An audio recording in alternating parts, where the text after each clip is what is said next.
पुढे बघूयात एक ब्रेकिंग न्यूज ती म्हणजे एसटी महामंडळामध्ये कोल्ड वॉर सुरू आहे। कारण हे कोल्ड वॉर जे आहे ते परिवहन मंत्री प्रताप सरनाईक आणि एसटी महामंडळाचे अध्यक्ष संजय सेठी यांच्यामध्ये सुरू असल्याचं दिसतंय। परिवहन मंत्री प्रताप सरनाईक उद्या एक दिवसाच्या गुजरात दौऱ्यावर जात आहे। तिथे ते गुजरात एसटी महामंडळाच्या बसपोर्ट प्रकल्पाची पाहणी करतील।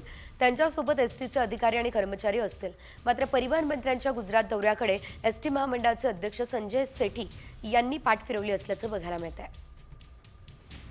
या संदर्भात अधिकची अपडेट घेऊयात आमचे प्रतिनिधी भरत मोहोळकर यांच्याकडून।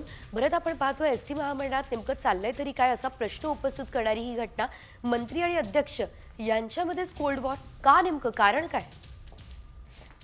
नक्कीच सेजल, आपण या सगळ्या परिस्थितीकडे जर पाहिलं तर मुख्यमंत्री देवेंद्र फडणवीसांनी या सगळ्या प्रकरणामध्ये एसटी महामंडळाच्या अध्यक्षपदी संजय सेठी यांची नियुक्ती केली आणि त्याचवेळी जर आपण पाहिलं तर प्रताप सरनाईकांना त्या ठिकाणी एसटी महामंडळाच्या अध्यक्षपदी त्यांची नियुक्ती व्हावी असं वाटत होतं। मात्र फडणवीसांनी त्यांची मागणी फेटाळली आणि त्यानंतर हे कोल्ड वॉर सुरू झालेलं आहे। सध्या महाराष्ट्र हा गुजरातकडून बस व्यवस्थापनाचे धडे घेणार असल्याचा समजतंय। मात्र त्या पार्श्वभूमीवरती संजय सेठी यांनी या गुजरात दौऱ्याकडे अक्षरशः पाठ फिरवल्याचं आपल्याला पाहायला मिळतंय।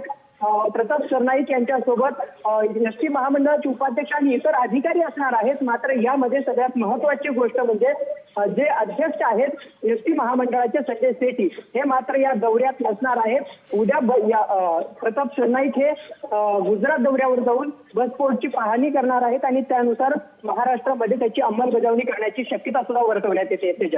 निश्चितच धन्यवाद भरत, दिलेल्या सर्व सविस्तर अपडेट्ससाठी। मंत्री आणि अध्यक्षांमध्ये कोल्ड वॉर सुरू असल्याचं आपल्याला बघायला मिळालेलं आहे। एकंदरीत गुजरात एसटी महामंडळामध्ये आपण पाहतोय ही मोठी घडामोड, दौऱ्याकडे महामंडळाचं लक्ष सुद्धा लागलेलं आहे।